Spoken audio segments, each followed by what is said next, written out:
What's up, guys? We're back with another video.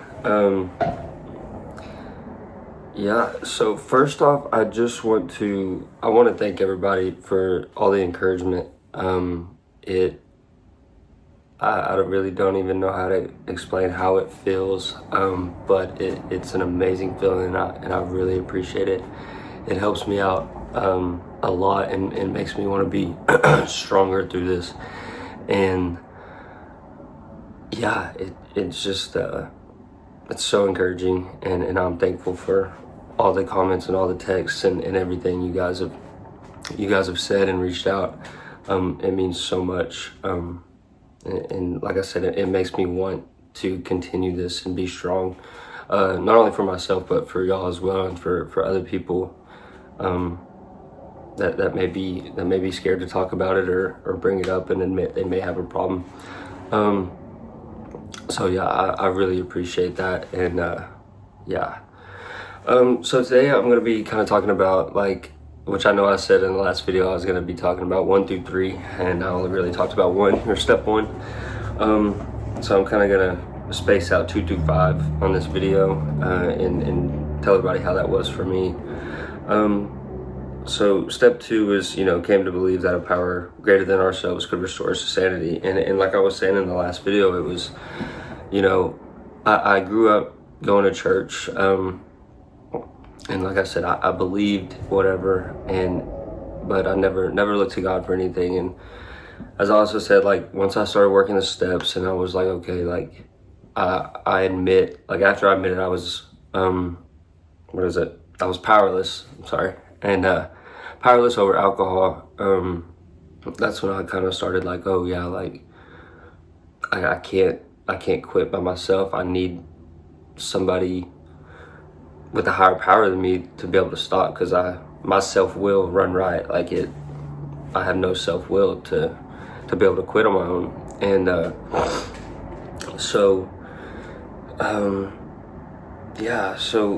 kind of jump to step 3, which was made a decision to turn our will and our lives over to the care of God as we understood Him. And like I said, after working the steps, or starting to work the steps, and finally admitting that I was powerless and had no control over the amount I consume or intake, I finally started saying the 3rd step prayer every day, multiple times a day, which was pretty much just giving my all to God. And so it wasn't like a snap of the fingers. I said it once and I was good, I had to work on it, because I wasn't close with God, at all. And I wanted to be, because I finally started understanding that this isn't going to work without my higher power, Jesus Christ. And so I continue to say that prayer all the time, every day, during meditation in the morning, before I went to sleep. And so it wasn't easy, giving everything to God, which I'm still working on it. It's an everyday thing, progress, not perfection. But I am working on it, and like I said, it's an everyday thing, wanting to be better for myself and for others, and be a better child of God. And so then we finally get to the 4th step, and what that is we have to take personal inventory on all of our resentments. So anything somebody did that made me mad or I was resentful at, there was a format we had to do, and I had to put this person's name, and then I had to write all the resentments that I had towards this person, then had to put what it affected, my personal relationship, pocketbook, ambition, pride, ego, stuff like that. And then on the back of that page, it was what was it? Let me see real quick. It was selfish thoughts, self-seeking actions, where we were delusional or dishonest, and then our fear for that person, or what we had, or the fear we had, whatever. And so I ended up having quite a few resentments, and when I was writing down my inventory, it was like I really didn't think. I was just like, dang, you know, like I'm rude, I'm messed up towards these people, and I ended up having 18 resentments, and it was like small stuff that I was mad about, like just cheeky stuff. And so, but what really does it is like on the back pages, like the selfish thoughts and everything, it's like writing it down is like I was saying, it's like, dang, I wasn't really, you know, a nice person. And then, so I had to do that, and it ended up, like I said, I had 18 resentments, and then we had to do a fear inventory, and then we also had to do a sex inventory. So the fear inventory was what my fears were. Why do I have this fear? Does self-reliance fail me? And yes, it always fails. And then how did I set the ball rolling? You know what, let me look, because I honestly can't remember to be exact. Yeah. So my fear, why do I have this fear? Self-reliance. And then how did I set the ball rolling? So set the ball rolling is what I did to have this fear. So like the consequences were a fear, you know, and then whatever I did to have that fear, which if it was, you know, isolating and not talking to anybody for days on end and stuff like that. So yeah, after I got the inventory, which it took me about a week to do, it was not a slow process at all.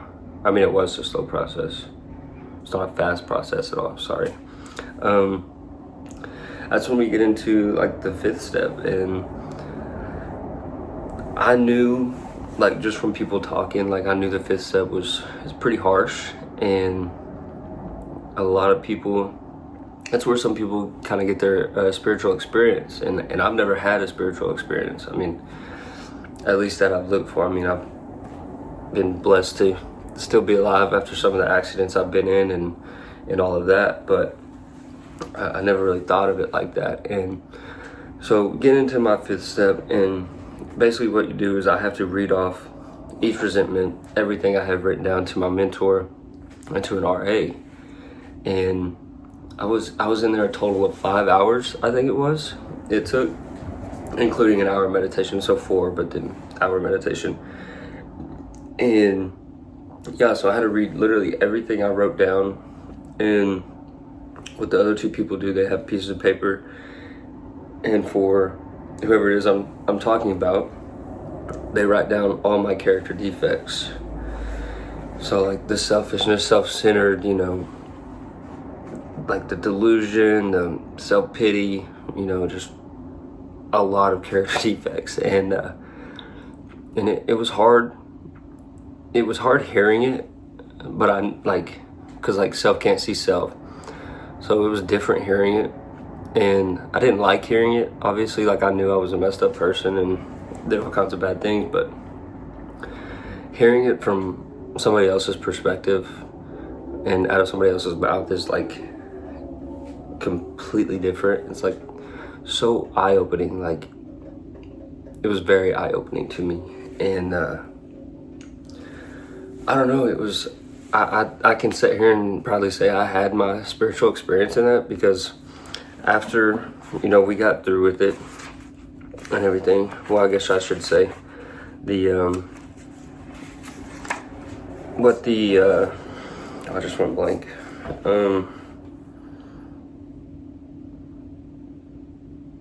Oh yeah, the fear inventory I said, and then the sex inventory was like, it was like what I did that was selfish. Let me find it real quick. Yeah. So it was like where I was selfish at, where I was dishonest, inconsiderate, and then whom had we hurt, and then where that person was jealous or I was jealous, and then the suspicion, where this other person was bitter, and where was I at fault, and then what should I have been, or what should I have done instead of being at fault. And then really know if I'm gonna go into detail about that yet, but yeah. So all those, that was the format, you know, all the different things and whatever. But like I was saying, and like during the fifth step, they're like allowed to pretty much call you whatever they think of with whatever resentment you're on. And I got some pretty crazy things said to me, but that's how it's supposed to be. It's not supposed to be like a nice, oh, you know, like you need to be better at this, you know, blah blah blah. So mine was pretty rough, but I'm so thankful that it went the way that it did. And so the way the fifth step works is you do step 5, 6, and 7 while you're in there. So like the meditation part would be step 7 is like it's a prayer. It's a prayer we say after we're done. You know, getting my butt chewed pretty much. But yeah, so the prayer is, my Creator, I am now willing that you should have all of me, good and bad. I pray that you now remove me from every single defect of character which stands in the way of my usefulness to you and my fellows. Grant me strength as I go out from here to do your bidding. Amen. And I've completed step 7. So after saying that, and the two guys left the room, this was like the most crazy feeling experience I have ever felt. So they left the room and I said that, and I had all these papers of character defects like sitting in front of me that they just written off, and there was, I don't know how many papers. It was a lot of pieces of paper with a lot of character defects on it. And I put my hand on all the papers, the pile of papers, and I said this prayer again, and I just start crying. And I cried the whole time I was in there for a solid 50 minutes, just praying to God that He removed me of all my character defects and everything that that I did wrong, and how I was, like, just to remove all the bad things. And I say my spiritual experience because like when I started praying, like I was like, God, I invite you into the room and all this, and it was like almost so overwhelming because like after I said that and I started praying, I like got so hot.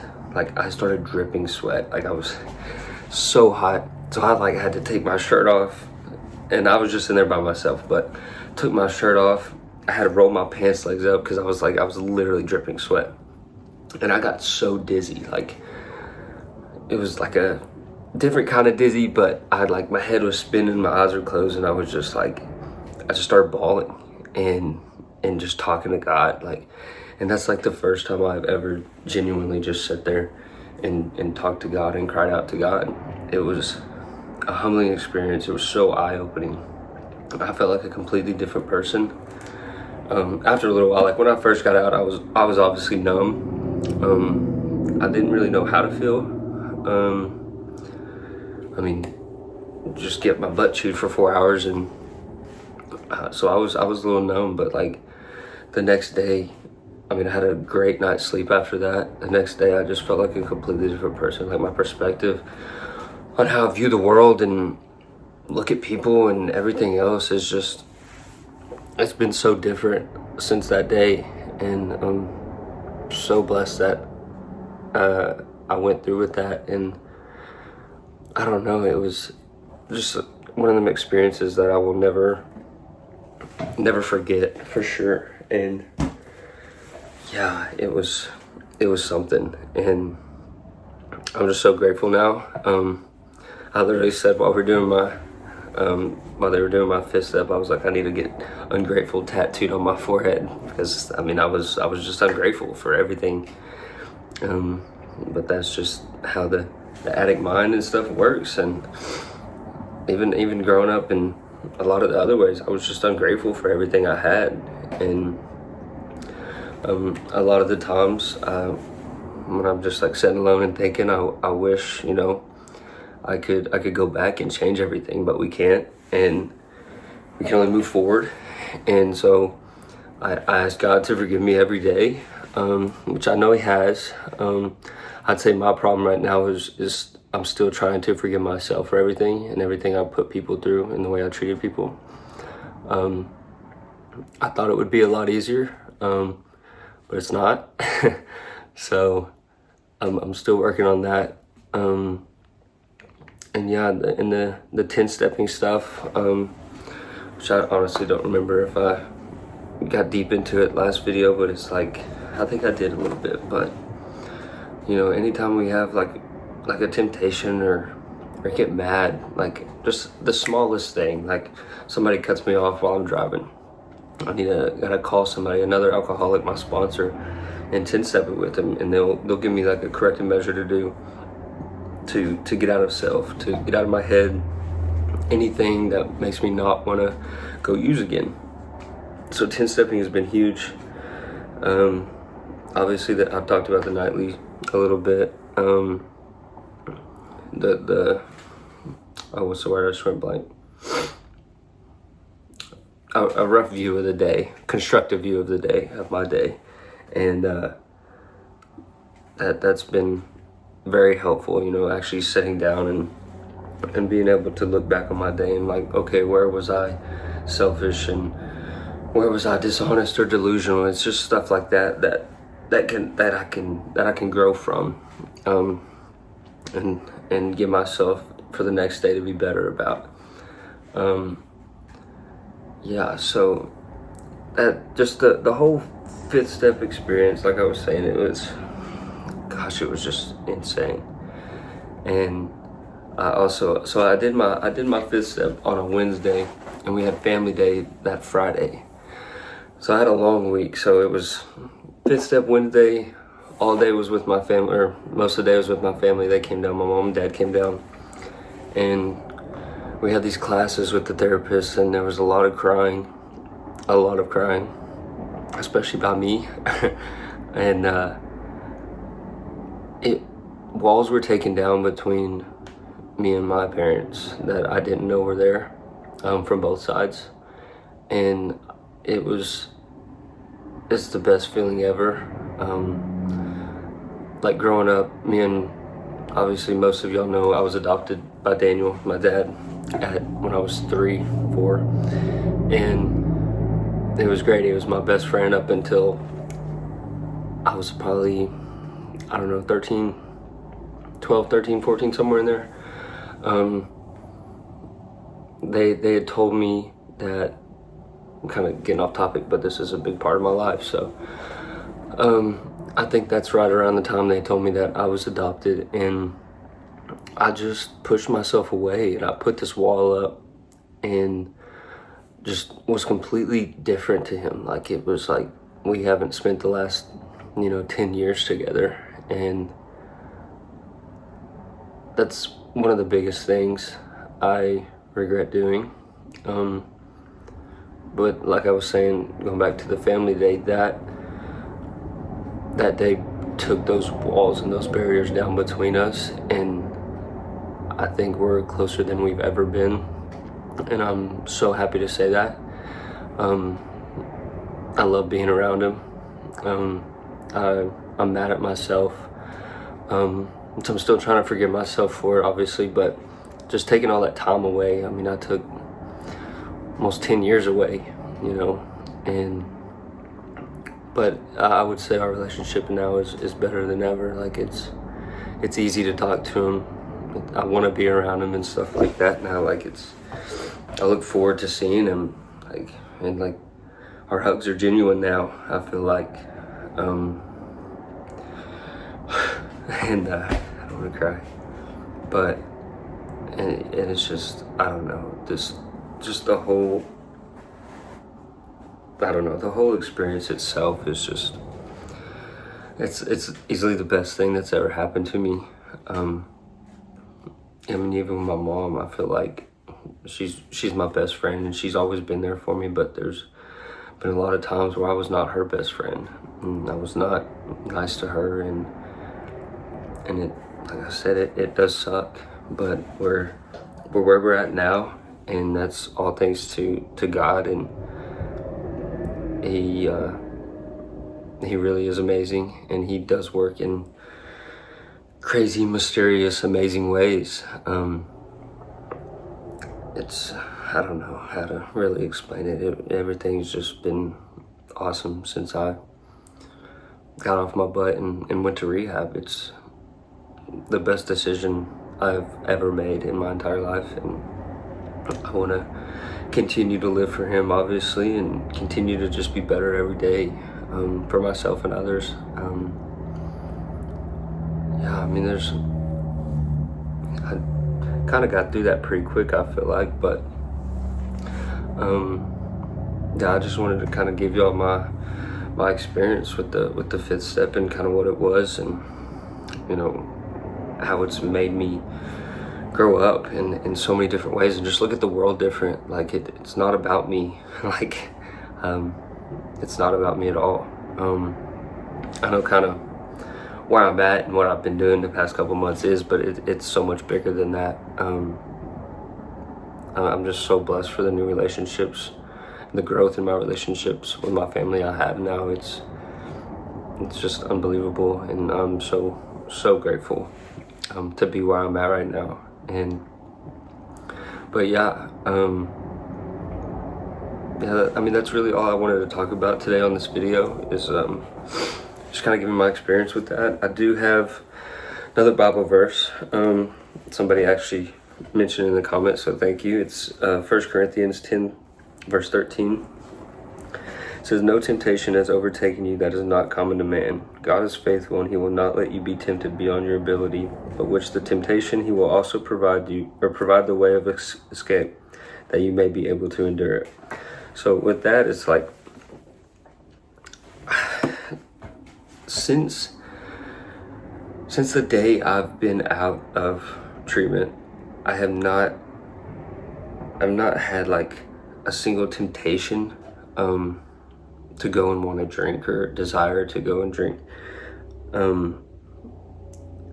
Like when I think about it, like if I see a case of beer, if I go into a gas station or whatever, I instantly just start talking to God. I mean, I don't stop and close my eyes and just say a full-on prayer every time, but I just ask him to not allow me to have a temptation, allow me to walk away from it. And that is another amazing feeling, because usually I couldn't go in and not buy two 24 packs, or two 12 packs, whatever it was. And just being able to walk out of there with my energy drink or bag of chips, whatever it is, it's just an awesome feeling. And I'm grateful for that. Like I said, there's no way I would be able to still be sober or want to be sober without Jesus. And I don't know, it's all crazy. I mean, it's all still new to me, so like I'm still working everything out and all, obviously, but I just have no want to anymore. There's like, I say a lot of the times, like, all the hard work I've been putting in the past couple months would just be a waste, and I like where I'm at now. I love who I am again. So shout out whoever gave me this verse. It's a good one. I do like it. But yeah, I mean, that's really all I have today on this video. So I hope you guys enjoy. And again, thank you guys for all the encouragement. Like it helps me so much. I sit there and I read them all, and I can't help but smile at every single one of them. And like I was saying, I don't want you guys to be scared if you do have a problem and you're scared to admit it. Just go out there and speak about it. I mean, it feels so much better being able to get all this stuff off your chest and just get it out and talk to people. And if you're not a believer, whatever your higher power may be, just talk to them about it. It doesn't have to be a person, obviously. You can just talk to yourself out loud if that's what you want. Like, nobody has to hear you until you want them to hear you. I don't know. But anyway, yeah, I hope you guys enjoy. Thanks for watching, and I'll see you on the next one. And if I'm not back in 5 minutes, just wait longer.